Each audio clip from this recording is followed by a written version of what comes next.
new evidence about the train deaths. Louis Unglesby, former attorney for Barry Seal, makes a startling revelation about his former client. When Barry died, he was being pursued by the IRS for unpaid taxes estimated at over $80 million. I was going to court and arguing all the time for different issues involving Barry because I felt like they really were guilty of a lot of misconduct in the manner in which they were investigating him, not knowing about his involvement in the government.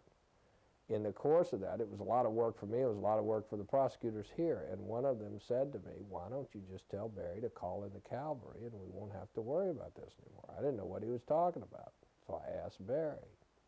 And as a result, and, you know, in asking him, he said, okay, I won't tell you much, but let me show you, just call this phone number. So he gives me this phone number, I call the phone number.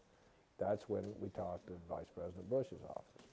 So then they put this admiral on the phone, or they put somebody who said he was an admiral on the phone. And then I told him who I really was, and he was nonplussed by that and hung up. And then I said, you know, now Barry, really, I'm confused.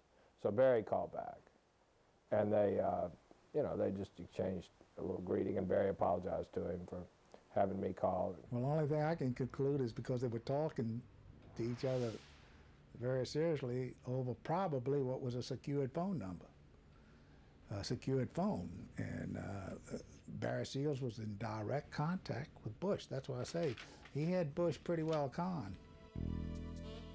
In its desperation to finance a clandestine underground war, the Reagan administration was already dealing with terrorists in Iran.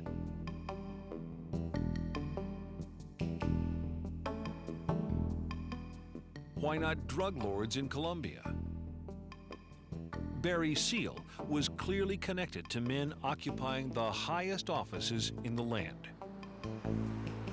With prosecutor Dan Harmon, allegedly Seal's local operative, indicted, the guilty finger was taking a turn toward government.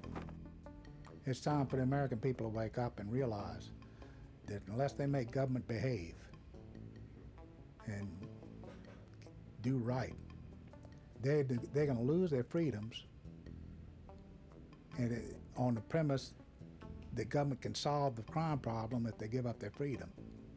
And the American people's got to realize that they're going to wind up with both.